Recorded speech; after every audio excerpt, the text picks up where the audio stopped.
Hello, Stars. My name is Blue, and today we are lost on Pesterquest. How's everyone doing with COVID around? Uh, Anybody in quarantine?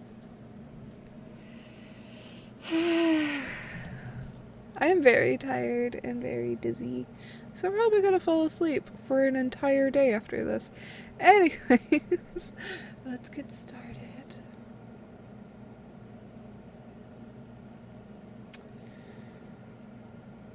Volume 4, The Loneliest Girl in the World.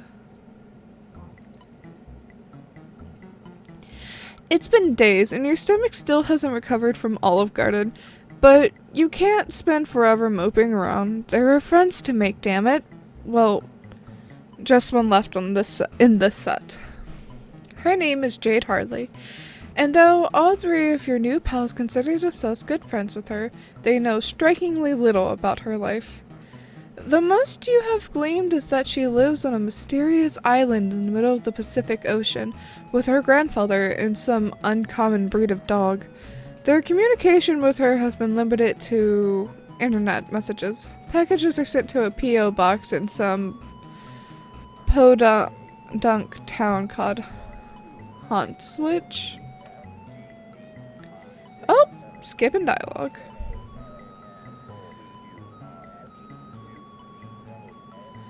John said he would message her and see if she could provide an address, but you don't want to wait. Throwing yourself headlong into friendship has always worked for you.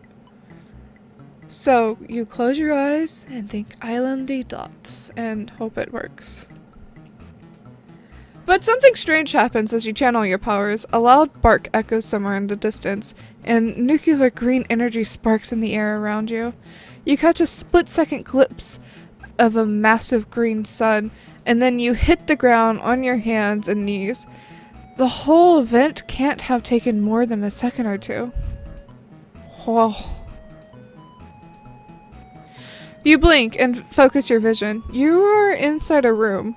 The floor is smooth and white and disrupting the monotony. In front of you are a set of similar white paws attached to a lucis. You mean an animal. You slowly stagger up and look him over. He is a very large and fluffy dog. Back looks so cute. Oh my god. His snout held up high, his long green tongue hangs from his open mouth as he pants lightly, and the air around him crackles with electricity, making the fur on his back stand on end. Something about him feels so familiar to you, familiar twice over. His fuzzy and regal form reminds you of a warmth you once knew, but those neon sparks fill your stomach with dread. At the very least, he seems friendly. He leans in and drags his rough tongue along your cheek, leaving it tingling. His tail wags swiftly back and forth, and he keeps nosing at you. He seems fascinated. Aww. Beck! Down, boy! Jade! It is this friendly demeanor of his that leaves you shocked when he moves aside, and you find yourself staring down the barrel of a rifle.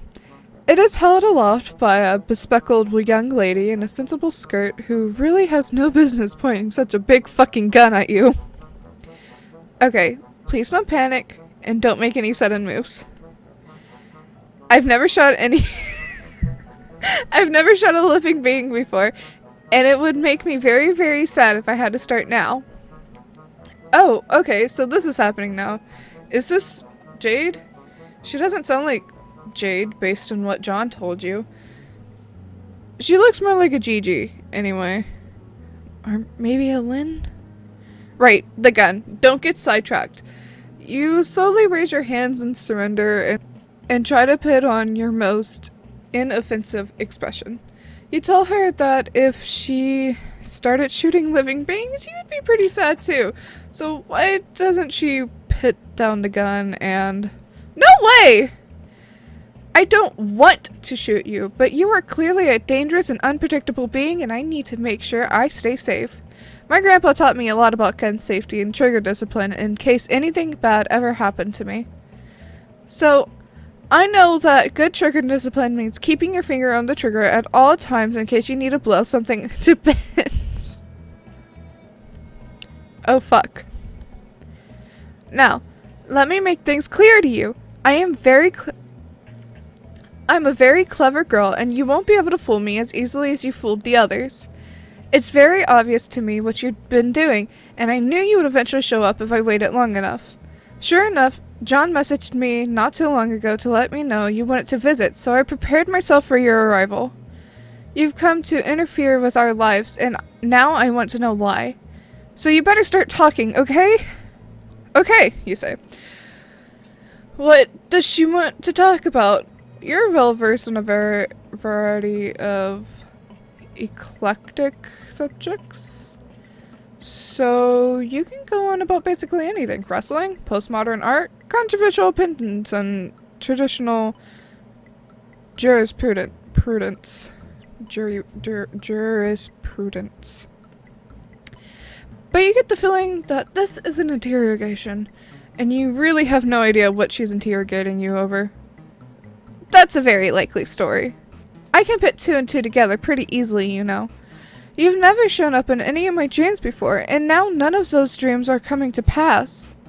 Not to mention that I don't even see Prospect when I go to sleep anymore. And that can only mean that you've derailed the forces of fate. You destroyed John's copy of Suburb, and somehow that changed everything. Not only could John not begin the game, none of us could, and none of the meteors hit like they were supposed to. It was like the universe changed its very fabric to bend to your evil whims. Whoa, evil? That's a little harsh. You'll cop to stupid, but evil is way too much. Don't play dumb with me. What else could motivate you to stop us from fulfilling our destiny as heroes? Heroes? John and friends are very nice, but they don't exactly strike you as heroes. That's because you don't know them like I know them. You haven't seen the shrines on Prospect or heard the stories from the Queen or seen them in the clouds growing into brave and wonderful people. And now I'm beginning to suspect that those things will never come to pass. John's birthday came and passed without any fanfare, except for him supposedly befriending a strange mailman. And that day, the internet was full of people complaining that their beta copies of Suburb weren't working, and there was a huge scandal with the company. And a little while later, I found out that this mailman was talking with Rose and had magical powers. I know a thing or two about magical powers, or at least powers which seem to be magical to those who haven't studied their logical sources. But yours are totally different from anything I've seen. At first I thought you must be an advanced Dursite agent come to sabotage us. But you definitely aren't from Durs. Maybe a Prospidin double agent? I also consider the weird trolls who keep pestering me. Yeah, this is where MC learns about the trolls, isn't it? But they've been weirdly quiet lately, and you don't really give me that vibe.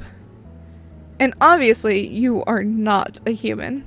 Whoa, hang on. You are a human, right? She tilts her head and gives you a really kind of look, and your stomach twists into knots. The more I look at you, the more I start to think you're like... how do I explain this? Okay, do you know what a furry is?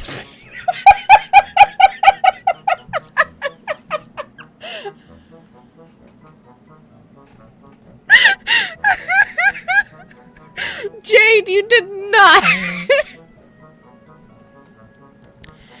Wow, okay. That cushion is more loaded than her gun. Yes?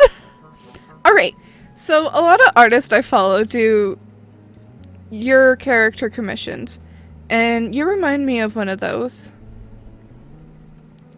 Does that make sense? You have no idea what a YCH is, your character here. You cautiously ask her. It stands for your character here. Basically, an artist will draw a pose or scenario, but instead of putting an actual character, they'll leave a blank outline, like a mannequin. You pay them to put your own character there. And when I look at you, I feel like I'm looking at one of those blank spaces. My intuition doesn't tell me anything about you, and you've never shown up in my dreams. You're like my best friend Beck over here. A complete wild card, something I can't figure out. Which brings me back to my point. She had almost let her gun drop, and you had almost forgotten she was holding it, but she hefts it back up to point at you and stills her gaze. You are going to tell me why you came here and did what you did. And then you're going to help fix it. That rifle is really starting to bother you. We're going to save. Yes, save. And we're gonna stay calm and explain ourselves. Alright. Pretty much everyone except John has called you out on your bullshit thus far, so you may as well give her the full confession. You absolutely did change the course of reality, but it was the result of a genuine fuck-up, not ill intent. It's kind of a long story, but you relate it as best as you can.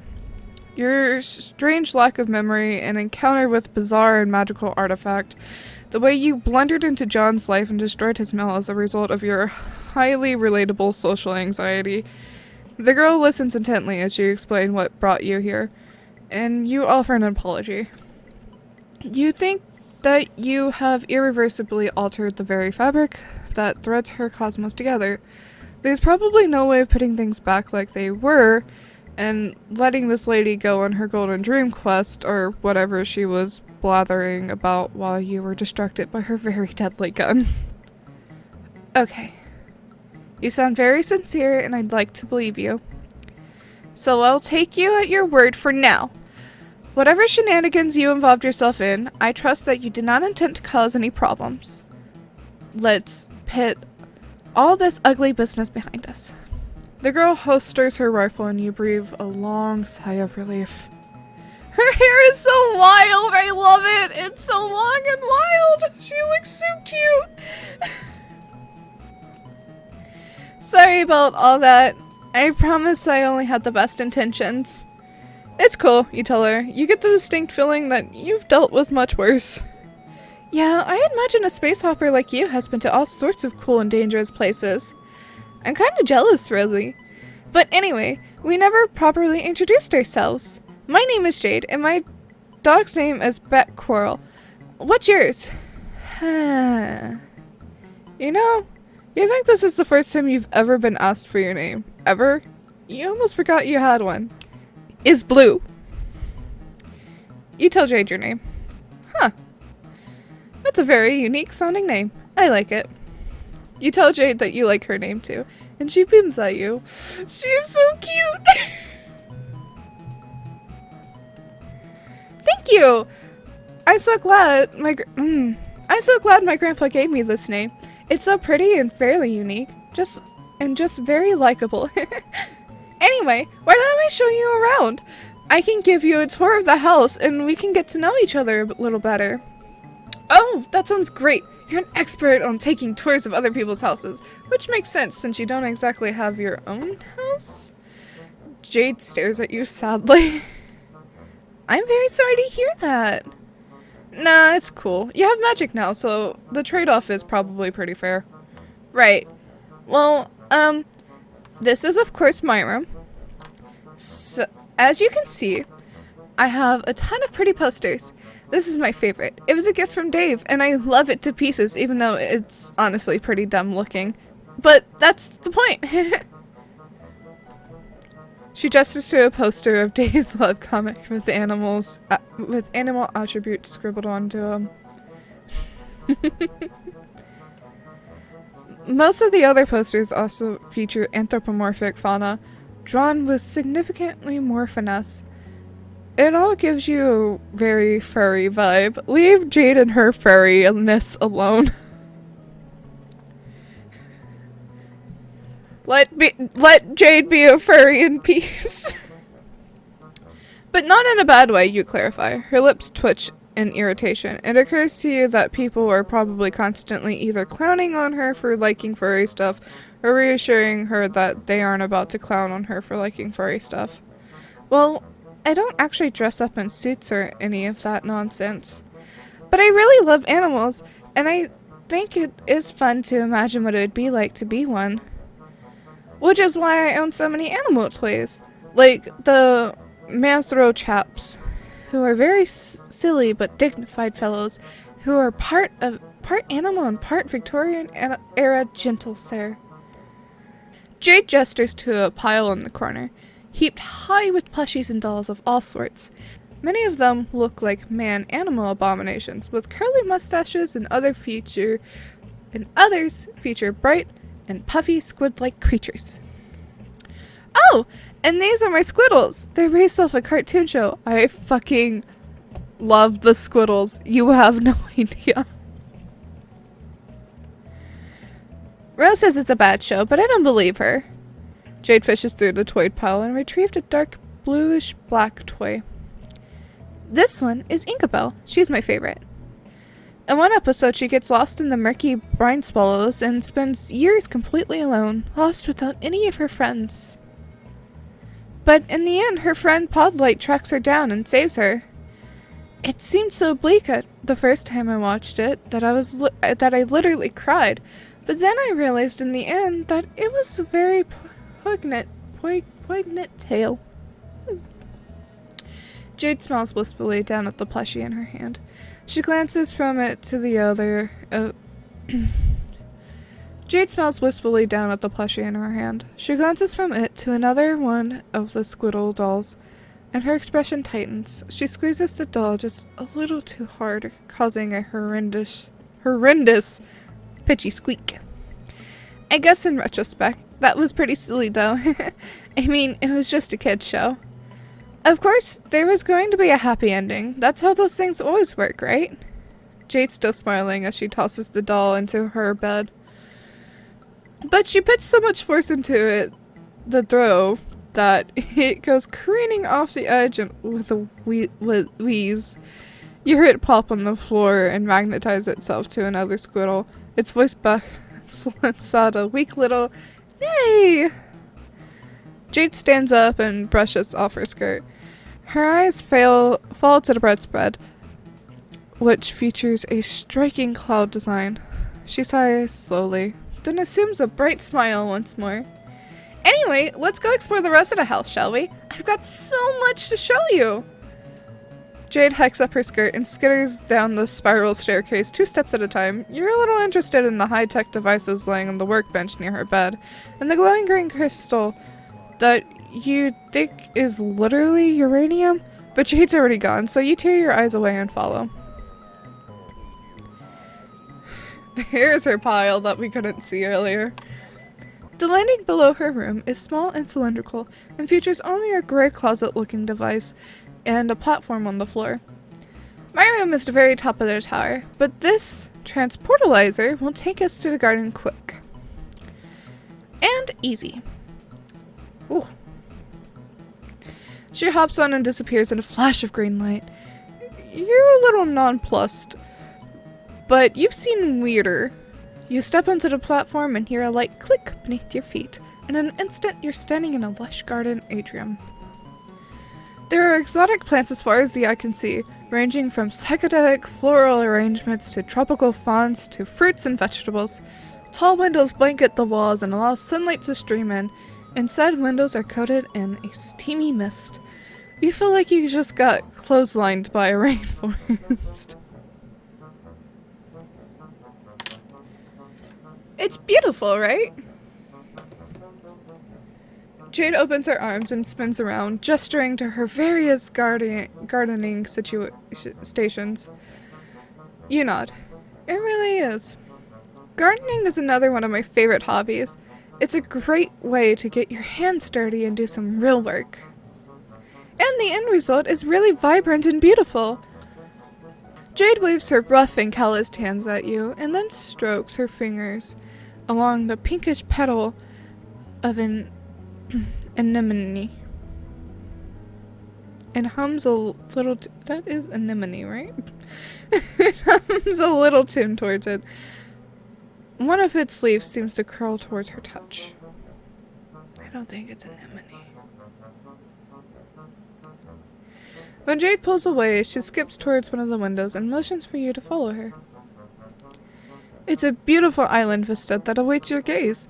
To your left is a towering mountain that might just be a volcano, and ahead of you is a small bay filled with giant lily pads and an old mossy temple.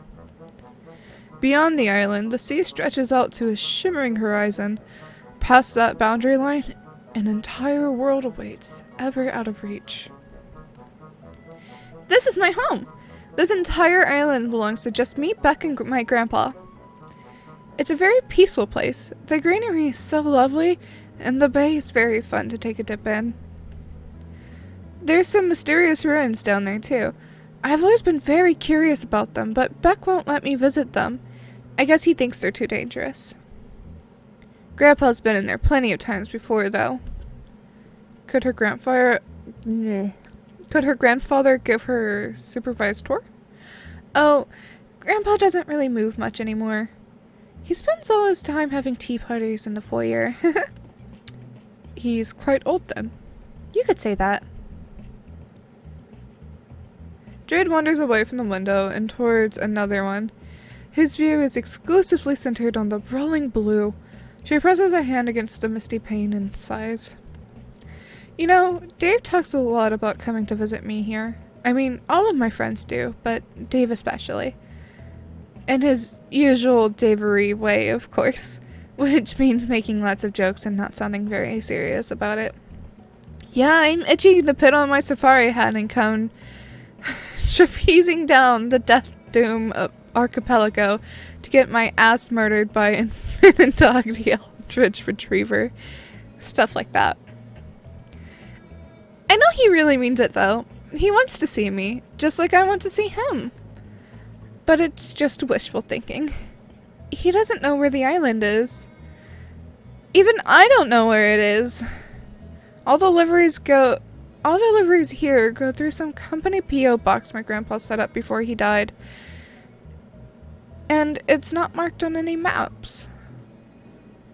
Because this is a special island with all kinds of important secrets on it, I guess? Or, it was special. I was special. But not anymore! Now I'm just a regular girl stuck alone on this dumb island for the rest of my stupid life. Whoa. You asked Jade if she's feeling alright. Yeah! I'm totally fine. Just peachy. Thanks for asking. Oh, Jade. Come on, let's keep up with the tour. There's no time for diddly-daddling. I can't say those words correctly. My grandpa's collection rooms are up next. The first one is full of his big game hunting trophies. I'd never shoot an innocent animal, and I think the trophies are pretty hideous. But I do have to admire his great work stuffing them, I guess. It is really hard to properly stuff and mount something, trust me. And he has some cooler stuff on the lower floors, like all the badass knight statues. Or these, faded blue portraits of pretty ladies.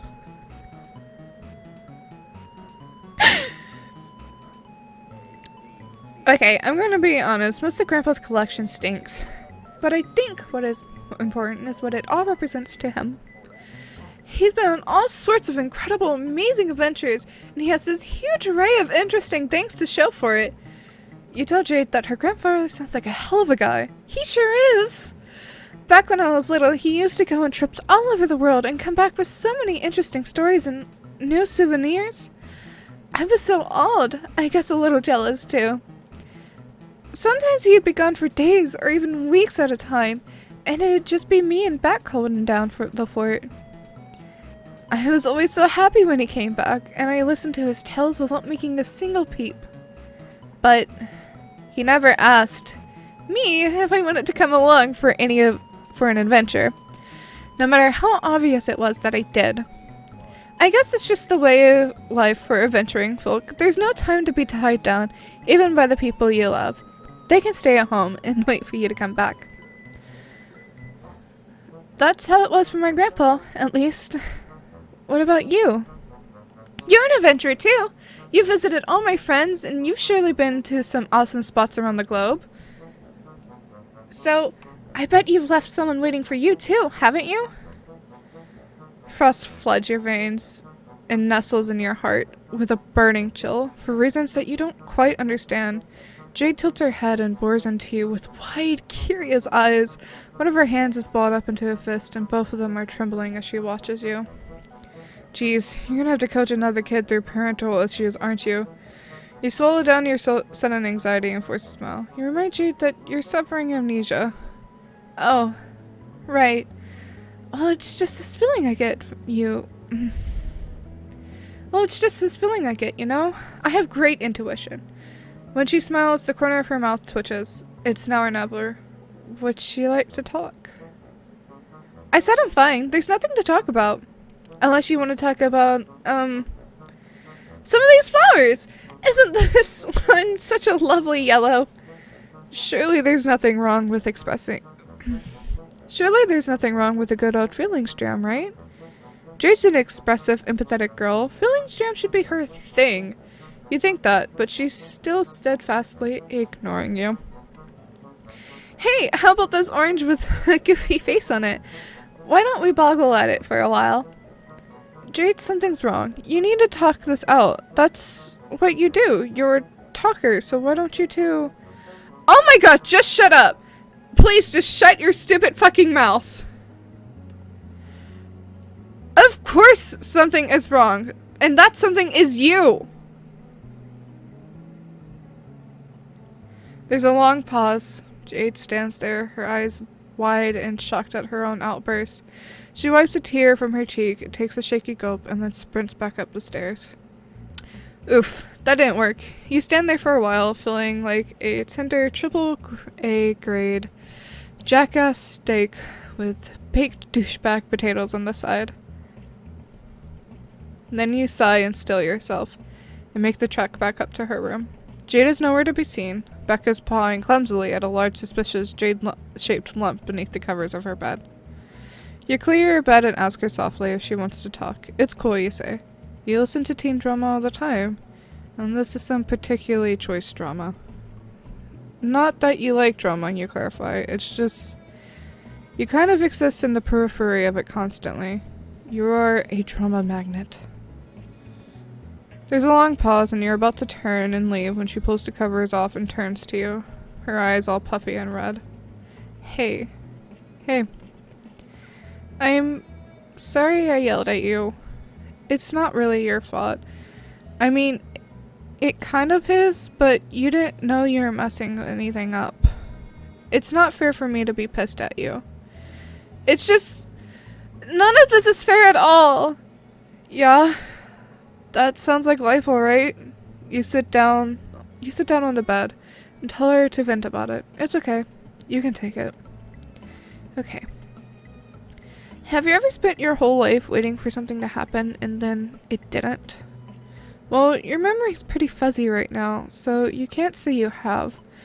But you think you understand a similar sense of yearning. Good God, have you yearned? Yearning is a word for it, yeah.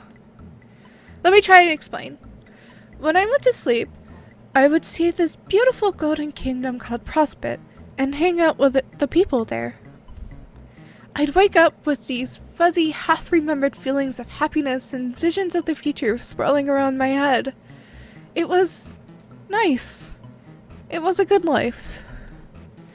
But there was this very lonely feeling that I couldn't make go away no matter what I did. I would always tell myself, soon, Jade, soon it'll all change. You'll get to travel to Prospect in your waking hours, you'll meet your friends in person, you'll finally begin to live, like, really live! I waited days, months, years for the day to finally arrive, and then it never came. I was so sure it would come on John's birthday. All of my dreams told me so. All of the signs were there, but it just didn't happen. And now I don't know what to do with myself. I was able to ignore the lonely feeling because I knew that it would disappear one day. But now that day has slipped me by, and it's like all those years catching up and crashing down on me at once, and I feel so small and helpless and sad, like the loneliest girl in the world. I don't want to put this all on you. That wouldn't be very nice, but it's just, it's not fair! Jade vaults from the bed and stamps her foot on the ground hard. Her face is flushed and streaked with tears and snot. She looks awful, frankly like someone who's been holding it all in for far too long. Beck gets up and starts looking at her cheeks, and she holds him off until she can wipe her face on her sleeve. Thanks, Beck. At least I've got you for a best friend, right? Jade settles back in the bed, stroking Beck's fur softly. I have a lot of complicated feelings about all of this, I guess. So complicated and painful, I'd rather just pretend everything is okay. But now I can't pretend anymore. These feelings are all that's left. And I hate feeling so glum. I hate sitting around being all sad and useless. It's stupid and pointless and a waste of my fucking energy. And it's not who I am. And I'm just dumping it all on you. I'm sorry. I really am. Man, you just completely fucked up this girl's life, and she's apologizing to you? Now you feel like a delicious 3-layered shithead tiramisu served after that nice meal of steak and potatoes you had earlier. You really want to help Jade. What's up with the food preferences in this one? And while you still don't quite get all of this magical moon stuff she's talking about, you do get how it feels to be lonely. That's something you can help with. You offer your hand. Want to go see the world? She snuffles and lightly shakes her head.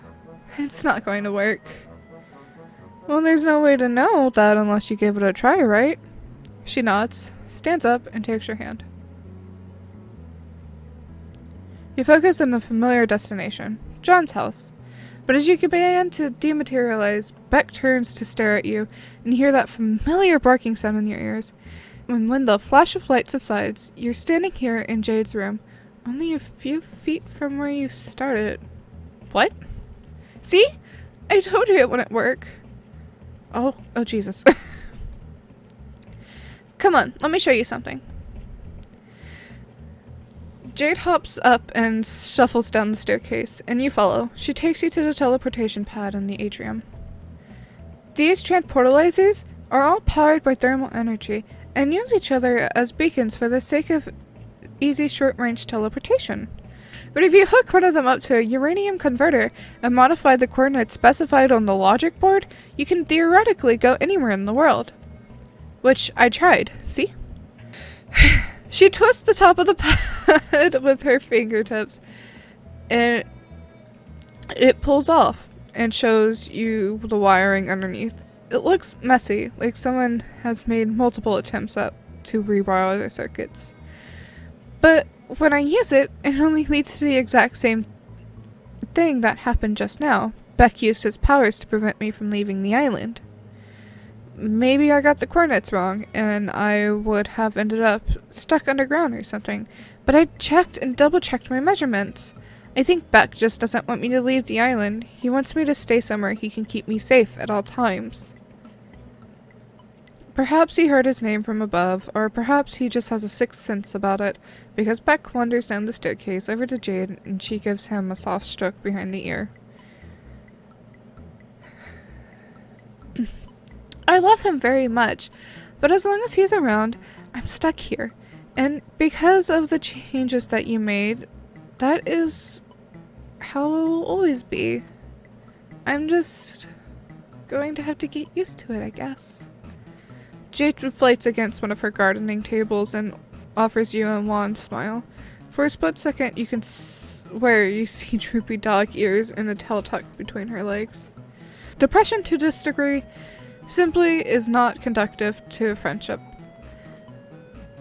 And even if it was, you would still feel pretty shitty about it. You should do something to cheer her up.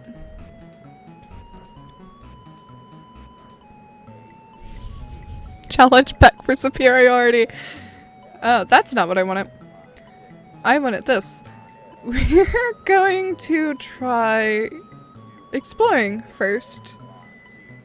And if that doesn't work, we'll challenge Beck for superiority. You present your most finely honed smile of confidence and urge Jade to stand. This is no time to mope around. There's plenty of fun to be found without leaving this island. You suggest that perhaps with your help you can give her the opportunity to explore the temple she's always been curious about.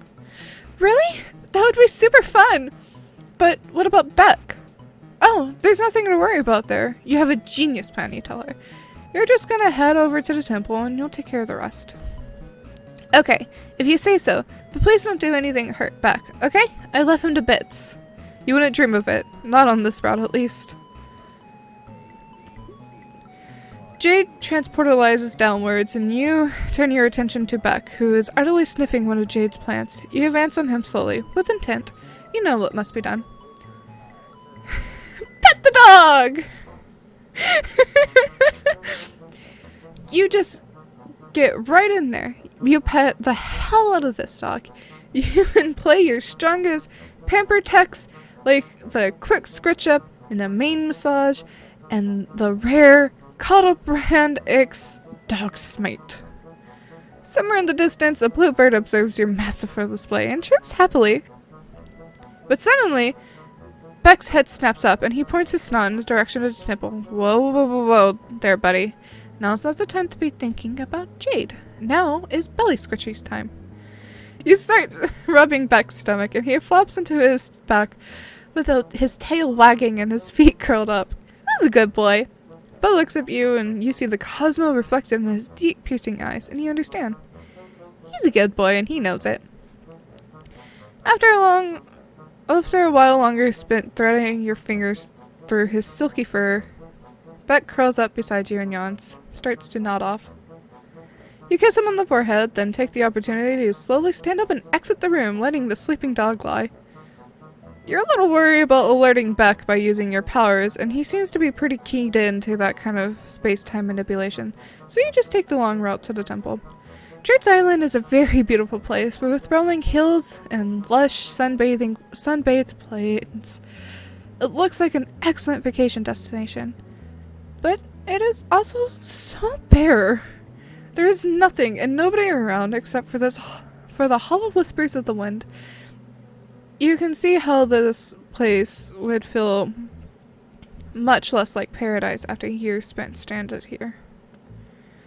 When you reach the lake surrounding the temple, you see that the giant lily pads outside have arranged themselves into a walkway that you can use to reach it. How strange and convenient. You channel your inner frog and hop across. Hey! Up here! Jade calls down to you. She's at the temple entrance, far above your head, waving down at you. Grooves carved into the wall form a ladder that you can use to climb up, and soon you're standing beside her at the entrance to the temple. The huge imposing archway marks the ingress between the sunny island and the dark interior of the ruins. From within, you can see a faint yellow-green glow, and that seems to be coming from the rooms carved into the walls.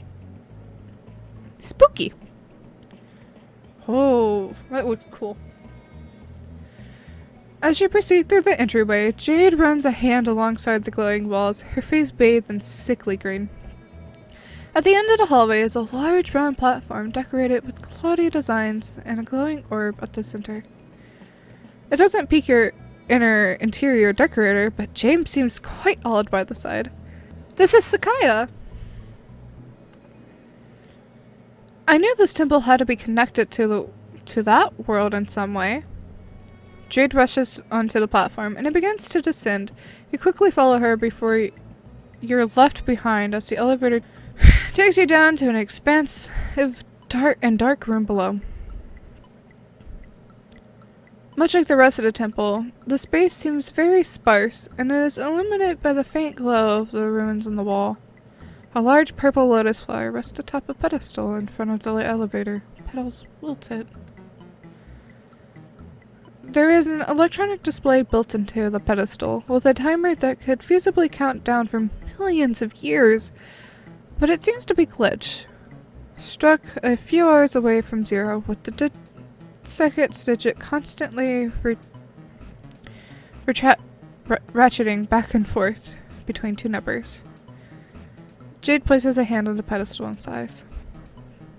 The number is stuck. I think this is a time capsule, but it's malfunctioning for some reason.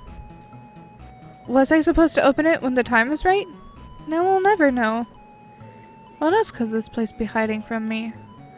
As if on cue, the elevator platform shudders and begins to rise behind you. As the platform ascends, it becomes clear that there is a pit beneath it, which is basically video game logic 101. Jade looks down into it, and you follow suit, and see transportalizers? There's two of them. One a deep purple, and another a brilliant gold. Oh, there's some prospect. Jade leaps down into the pit, which is a pretty brave maneuver, because it says it's deep as hell and real life still has fall damage. She grunts and sinks to her knees from the impact, but quickly recovers and rushes over to the golden transportalizer. She examines it for a moment and then clambers on. With a soft click, the pressure plate is depressed and the device surges to life. She disappears in a bright flash of light. Well, shit, you better follow her. You hop down and step onto the transportalizer, and the same flash of light consumes your body. You feel something like wind whipping around you as your molecules are dematerialized and then reassembled in a new locale. A glimmering golden palace. Prospect. Wow, this place is way too fucking bright. Someone needs to crank the saturation down pronto. I don't believe it. Jude is looking around with wide eyes that reflect your golden surroundings. This is it! This is Prospect, the planet I visit from my dreams! I didn't think it was possible to get here like this. What does it mean? Am I allowed to be here right now? Should I go talk to the queen? Oh no. I don't feel like that's a good idea. And with that, she's off, sprinting down the halls with a renewed sense of vigor. You scramble to keep up with her, threading your way around the crowds of confused white-shelled folks in fancy outfits. They kind of remind you of yourself, but with chitinous bodies. You sidestep a lady carrying a paint can and shuffle down a lengthy golden staircase adorned with regal golden spikes. And you can only barely keep your eyes on Jade's long black hair as it swishes behind her. When you finally catch up, she's in the middle of an argument with two burly fellows in a white suit. She stamps her foot at them, but they're undeterred, blocking her passage further. Eventually, Jade wheels around to look at you. She tries to soften her expression for your sake, but her face is still sour. Ugh! The guards won't let me see the queen! Apparently, she's really busy with something. They told me I'm not supposed to be here, and that I have to leave right away. This is totally bull! I'm a princess! I swear some of these idiots can't recognize me without the pretty golden dress. Ugh. I guess I'm not getting any answers here either. Let's just get out of here. And she's off again. This time striding forward with her fists curled and her jaw set. You glance back at the guards whose furrowed brows strike back at you more as worry than ire, then follow Jade back. You're almost to an exit when you see it. A dark figure silhouetted against Gaia's brilliant blue. They are humanoid in shape, with two leathery wings outstretched and inky black tendrils trailing behind them. Crimson forces crackle in their wake, and they swoop over the city like a bird of prey. Something about them gives you a major case of the heebie-jeebies. You do a nervous little half-jog back to the transportalizer and get the hell out of Dodge. The temple feels oppressively dark compared to the blinding bright of Prospect. You spin a while blinking as your eyes readjust. Oh no. Where's Jade? The transportalizer you just used flares up red and then cracks. Let's probably not a good sign, is it? You do what you do best, ignore it and climb out of the pit. There she is. Jade is standing beside the lotus contraption, running her hand along one of the petals with her face set. What does all of it mean? Was this here all along? Has my grandpa been to Prospect before? If I can go there, then it must still exist. The game must still exist. But how? None of it makes any sense. I need to think about this. You follow Jade slowly back to her house as she mumbles to herself, brows furrowed. You can barely catch what she's saying, but she's clearly thinking hard. The clouds have never been wrong before. Is it too early?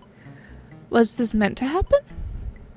Once you reach the atrium, Jade lets out a sharp breath and nods her head, resolute. She turns to you. Alright, I think I understand. I know what's going on now. Great! You offer a most winning smile. What's the stitch? Well, the truth is, I was always being very immature about the idea of being a hero, and having a destiny life isn't like in a kid's cartoon after all. Heroism isn't all rainbows and sunshine, and it's taught us to think that everyone gets a happy ending. That kind of storybook stuff doesn't really exist. To be a real hero, you have to be prepared to suffer horribly. It just makes sense when you think about it. If everything came easy, there wouldn't actually be anything heroic about it. Why else would my grandpa have put me on this island? Why else would Beck want to keep me safe here, even now that everything's changed? Well, I skipped that dialogue. No, I'm pressing all the wrong buttons. Because it's my destiny. I have to prove that I'm willing to suffer and willing to sacrifice. That has to be it. This can't all have been for nothing, right? That's not the way the world works. Everything has a purpose, even if it's not clear at first. Seeing Prospect and Flesh reminds me of that. My purpose is to do what I've always done, what my grandpa and Beck have helped prepare me for. And I know I'll be really lonely, but in the end, it means that everything will continue to play out the way it is meant to. It's a very noble job, and I have to be the one to do it. You're at a loss for words. This doesn't really feel like the right takeaway from all this, but you don't know jack about Suburb or Destiny or any of that nonsense, so who are you to say otherwise? So thank you for helping me visit Prospect. I wouldn't have figured this all out if not for you. And I'm sure that meeting me is one step along the way towards your mysterious fate as well. I will be rooting for you. Jade erupts into a broad, beaming smile. It must be the first completely genuine smile you've seen from her this entire time, but that doesn't make you feel any better about it. In fact, it's more of a knife twisting in your gut. And when she throws her arms around you and hugs you tight, the knife pushes deeper to the bone. Well, you probably have more important stuff to do than keep hanging out with me. I'll let you get back to it. Jade turns around and heads for the staircase, leaving you to stare at her retreating form. Is this it? Will you accept the new destiny you've written for Jade and allow her to stay trapped on this island? Saving!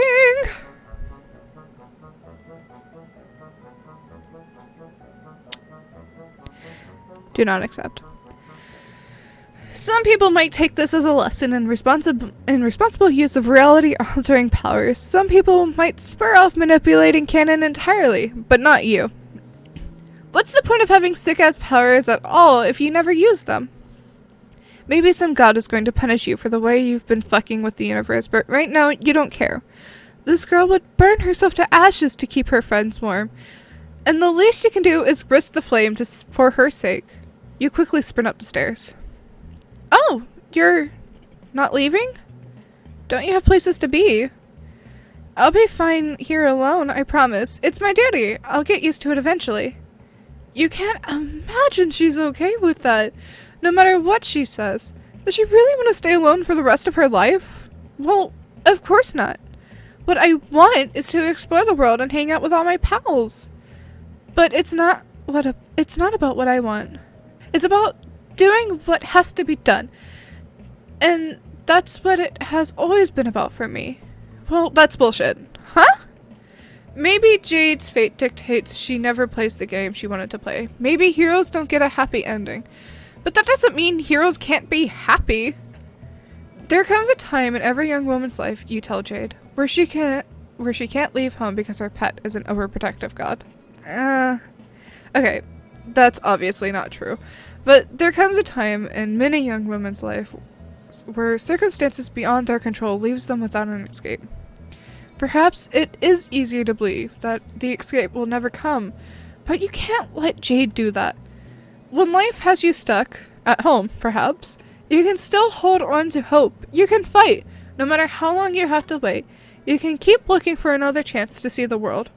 And if the universe tells you to sit, stay, and roll over, you look the universe dead in the eyes and ask, who do you think is the master around here? And then you tell it to motherfucking heal. Yeah. Yeah! You're right. Even now, I'm still being childish. It was easier to tell myself to be miserable for a noble cause instead of holding on to the hope that maybe getting hurt again. But now I have to hope. That's who I am. I'm a hoper, not a moper. I'll keep trying to convince Beck that it'll be safe for me to leave the island. Things have changed, and maybe he doesn't realize it yet. He's kind of silly, dumb dog at times, but he loves me, and I love him, and we can work it out. Maybe it'll take a while, but I'll definitely figure things out. And while I wait, you'll come visit me sometimes, won't you? Of course you will. You're not in the habit of abandoning your friends. The idea is unthinkable. My heart! But you just abandoned so many friends, and you don't even know it! You promised Jade that you will come visit her. Come visit. Come visit! A light bulb goes off in your head. One of those cool LED bulbs. The kind that syncs up to your phone and changes colors and spies on you for the government. It's party time! You asked Jade if she's ever had a slumber party. A slumber party? No, I've never had one. It sounds exciting, but, is it really a party if there's just two people and a dog? That sounds more like a mild slumber hangout. Don't worry about it, you tell her. Just start getting the place ready for a bash. Pull out the sleeping bags, conjure up some lightly irradiated snacks, pump up the fresh jams, etc., etc. I don't know if we even have sleeping bags, but okay, I'll see what I can do. Maybe there's something useful in my grandpa's old supplies. You shoot her a confident salute and then dissolve into the ether of cannon. Alright, Egbert! Up and at 'em! It's party time! John yelps and tumbles out of his chair, crashing onto the ground in an undignified heap. It looks like he was in the middle of debugging some code on his computer when you interrupted him. He detangles his limbs and stands up with a groan. Okay, Magic Mailman, we need to get some things straight. Your powers are extremely cool, but using them like this is kind of lame. Jump scares rank very low on the prank scale. They don't take any effort, and they just sort of mean and annoying. You apologize for scaring John. You're just in a very excited mood right now because it's time for a motherfucking slumber party. Oh, cool! I've never had a slumber party before. Who's it with? You grin. Don't you already know who with, John? The American Association of Mailmen? You give him a blank stare. Oh, right. Probably my other friends. That one should have been obvious. There you go, John. You tell him to pack up whatever supplies he thinks he should bring, and then get ready for another whirlwind ride through space-time. I don't know. I should probably do the responsible thing and let my dad know I'm going on a trip, even if I will be back soon. Okay, that's fine. You tell him, but don't take too much time. This round's already getting pretty long. Oh, it's almost been an hour. Cool. Okay, what should I bring? Oh, I need to grab some movies, definitely. Dave will be there, right? I should bring some McConaughey movies. McConaughey? I'm sorry. Reading comprehension is not with me on that word. So he realizes that I was right all along about Matthew stellar acting. Yeah, Matthew McConaughey. Oh, and of course some snacks. This is great for me to unload all access birthday cakes my dad has made me. Seriously, there's hundreds of them in the fridge. It is highly ridiculous. You wait patiently in John's room as he goes downstairs to fetch his bounty of cakes, talk to his dad, and do all the other preparations. It takes forever. You're not really sure what he's doing down there. You think he might be walking around, examining all the objects in his home in great detail and solving a bunch of puzzles? Come on, John. That's not the genre of the game. Get your shit together. Okay, ready. Alright. Step 2 is to get Rose. You take John's hand and zap the two of you to Rose's mansion. John spends a while googling at the giant statue of Zazarpan, the Learned. Then you ascend the staircase towards Rose's room with a knock on the door. Her voice comes within, slightly muffled. You're home early. I've been hearing strange noises from the neighboring lab of late. Have you? Rose opens the door and freezes. John? Her eyes widen as she slowly steps backwards, which John takes as an invitation to stride into her room.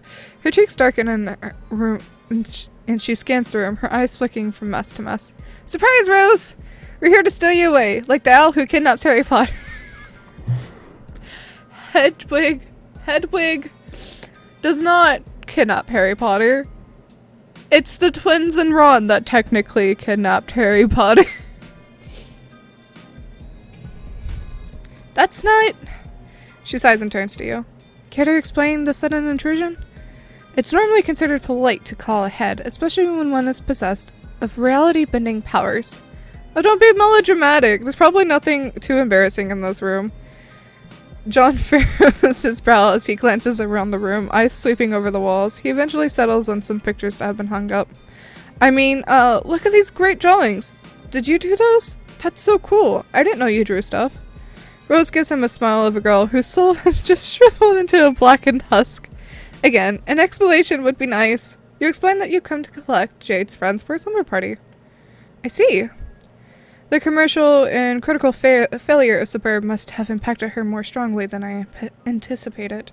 She was looking forward to playing that game with us. Yeah, that's putting it lightly, probably. I would hate to disappoint her further. Consider this my RSVP. Rose gives you a curt nod and then turns to frown at John, who's poking around under her bed. Something tugs at the corner of her mouth. John? My mother is busy and will not be expected to return for a while. Why don't you and our strange friend go analyze her room instead? I need time to pack. Oh, okay, Rose, whatever you say. Rose shoves you out of the room with a little more strength than you expected from a 13-year-old girl and shuts the door hard. Man, I hope Rose realizes I was being serious when I said her drawings were good. We tease each other a lot, but she's really cool. John's speaking loudly enough that Rose can almost certainly hear him from the other side of the door. You think he knows that, but you don't say anything except to casually suggest that you and John go wait downstairs and admire all the ridiculous wizard art. He agrees.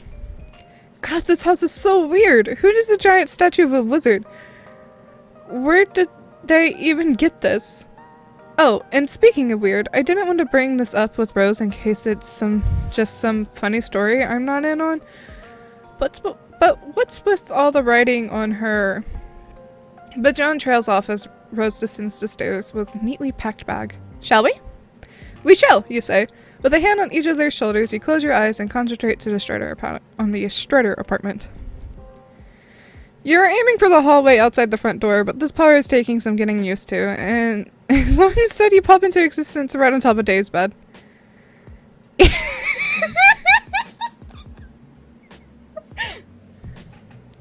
He's tapping away at something on his computer, and as soon as you appear, his body tenses up. You've barely had a moment to react before Dave wheels around on his chair and flings a handful of shurikens at you. One of them grazes Rose's cheeks so closely, a strand of pale hair flutters to the ground. She turns to look at the weapon now embedded in the wall and runs a finger along the edge of the blade, squinting. Oh, Jesus, shit. What the fuck, man? Surprise! Okay, rule 1 of time travel or dimension hopping. Don't fucking pull this kind of shit. I mean, seriously. Under any other circumstances, I'd be shitting my fucking nuts off about the opportunity to chill with my best bro. But dude, you can't just drop a guy's besties into the middle of his room out of nowhere like this. This is an extreme social faux pas. You gotta give a guy some time to prepare. I've never seen Dave so flustered. Don't be melodramatic, Dave. I assure you there is nothing present in this room that can make us think lesser of you. If Rose was scarred by the near-death experience just now, she doesn't show it. She hops off the bed and glances around. If you left any pornography out, it will only serve to confirm the hypothesis I have already made. Dude, are these selfies? Man, are you doing the duck face in this one? Oh man! Oh, for fuck's sake, John. You get a VIP all-access backstage pass, and the first thing you do is insult my stuff. Like some rowdy tool at a Nickelback concert rummaging through their closets instead of doing the musical world a favor and assassinating them. Well, yeah. You would do the same, dude. Touché. But anyway, aside from you getting your grubby hands all over my pristine collection of cool swords, what the hell are you all doing here? We're having a slumber party. You in? Oh. I don't know. Bro is basically always keeping tabs on me. Guy wants me to be safe, you know? Or rather wants me to only be in the right kind of danger to teach me lessons about irony and being a dope-ass fucking ninja master. It's all some pretty intense supervision, is the point being made here. Was already getting some rank vibes from him after that little jaunt over to Olive Garden. Actually, the vibes I've been getting off ever since John's B-Day, if I'm being honest. So, I don't know how he'd feel about me gallivanting off to some magical snooze adventure with Slappy the time-traveling mailman. Seems like the kind of thing he'd take an issue with. Oh, come on, he can't be that bad. What kind of a guy wouldn't let his brother hang out with his friends? Yeah, I guess. Be a pretty shitty kind of guy if he did that, wouldn't he? Dave stares off into the middle distance for a while. Rose observes him intently. Look, Dave, I don't think it would feel right if we all had a big party and you weren't there. Jade would really miss you. As would we. Yeah!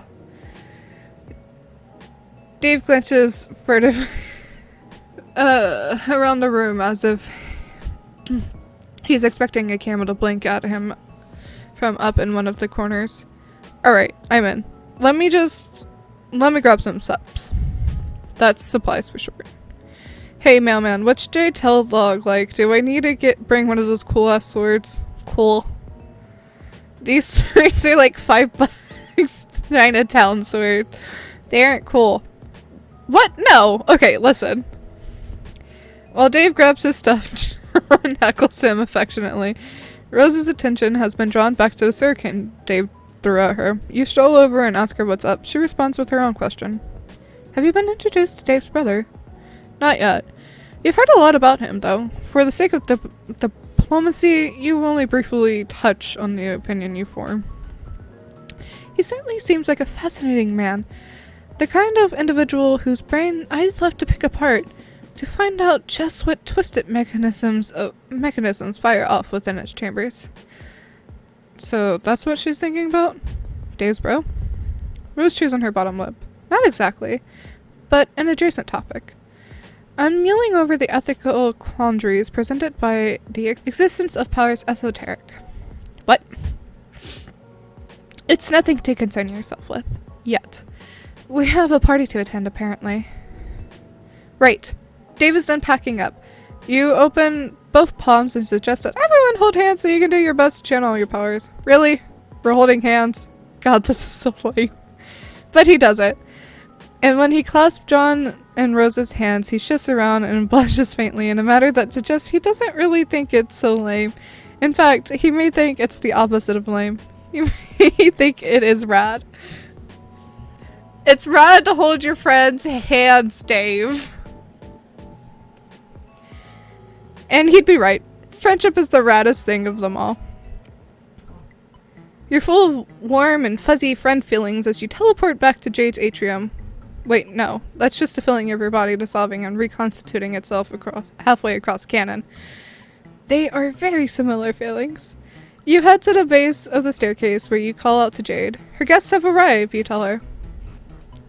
Jade rushes down the staircase and nearly trips over her skirt. Her expression is tight and anxious, and when she sees your motley crew standing there, she freezes up. Her breath hitches in a half-sob. You really did bring them. They're here. You're all here. Jade breaks into a... Rip, John! Jade breaks into a wide grin and sprints forward, launching herself like a missile at her friends. Dave throws himself bodily out of the way and Rose takes an alarmed step back, leaving John to bear the full front of her affections. She crashes into him and the two of them go spinning around and around as Jade laughs breathily. Whoa, calm down there, Jade. It's nice to see you too. Tears are beating in her eyes as she squeezes him tight and then pecks his cheek with a soft kiss. Ah! Platonic kisses! Oh, John, I'm so happy to see you in person! In waking person and everything. I spent so much time watching you sleep. Jade, they don't know what you're talking about. What? Jade swings around to look at her other two pals. Come on, you two, get over here. We're having a 4 times hug combo right now. Oh, his little pudgy face. I've never seen Dave get so flustered. Rose and Dave cautiously step forward, and Jade, with John's help, yanks them both into a tight embrace. She smooches them on the cheek, too. Rose's face lights up with a blush, and Dave nearly goes catatonic. When Jade pulls back, she's clutching John's hand and tugging so hard she might pull the damn thing off. Come on, everyone, let's go upstairs. I found a bunch of military-grade sleeping bags and my grandpa's old adventuring gear and set them up in my room. We can play with all my toys and jam out to some music and stay up all night chatting with each other and oh my god, you're here, you're all here, this is really happening! Jade's next laugh verges on hysterical and she's got tears streaked down her cheek. Dave looks a little perturbed. Well, holy shit, it's cool, Jade, no need to get so like this. Kinda fucks me up seeing you cry. Not that I'm trying to make this all about me. I mean, Dave, you're doing a horrible job of comforting her. Jade, come here. Shall I hold you in my arms? That is the most Rose way to ask if someone wants a hug. Rose walks over to Jade and extends her thumbs and swipes them down Jade's teary cheeks in a stiff mechanical motion. Then wraps her arms around Jade in an embrace that could generously be called a hug, but looks more like a precursor to an alien medical examination. I think this might be the longest episode of Pesterquest. Jade John buckles at the display. None of you black jobs know how to do this. Oh my god. Come here, Jade. Oh, thank you, John. Now come on, everyone, let's go. And so the party begins. Tales told, movies watched, and fun had aplenty. So many shenanigans happened, so many. Perhaps someday you'll recount them all in detail. But before you know it, the energy in the room has fled alongside the sunlight. The moon and stars cast their pale gaze upon the 4 supine friends, bundled up in sleeping bags, and caught midway between slumber and wakefulness. Dave is rambling about some inane bullshit that nobody's paying attention to. Rose is attempting quite terribly to lecture John and Rose on modern reinterpretation of Lovecraft's works. You think it's about time you bowed out. It's not that you haven't enjoyed charming it up with these kids, but you feel kind of weird sticking around overnight. You can come back later.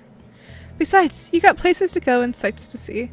There's an entire golden moon out there that's full of potential friends, and that you knew nothing about before today. The universe beckons you, and you are powerless to refuse. You give Beck a little nod, like, hey, take care of these kids. But Beck doesn't nod back because he's a dog. But you like to think he understands. You quietly slip down the staircase and out of sight. You spare one last glance at the group and find a sigh escaping your lips. Everything that's happened here feels almost too good to be true. Can it last? Can this brazen wish fulfillment go unpunished? You find it hard to imagine. There is something fate-touched about these kids. You can feel it in your bones. As surely as the wind whispers through the trees or the stars dance through space, as surely as the turning clocks will call the sunlight back again, these kids will never be free of the bullshit that haunts them. But right here, right now, they're at peace. And they have shared this one perfect moment together. And perhaps in the future, there will come more betwixt the chaos. And maybe that's enough. Victory! Rose is painting John's nails, and Jade and Dave are drawing furries. Oh. You know, I did an episode of Pesterquest because I didn't feel like reading so much because I was tired. But this hour ended up being... This hour? This is what I mean. I'm tired. This video ended up being an hour and 15 minutes long. Maybe I should have just finished up the last few chapters of the epilogue. But that was a very wholesome and happy ending, and I am glad we got it first try because, Lord, we would have done Jade's Root in 2 parts if I didn't.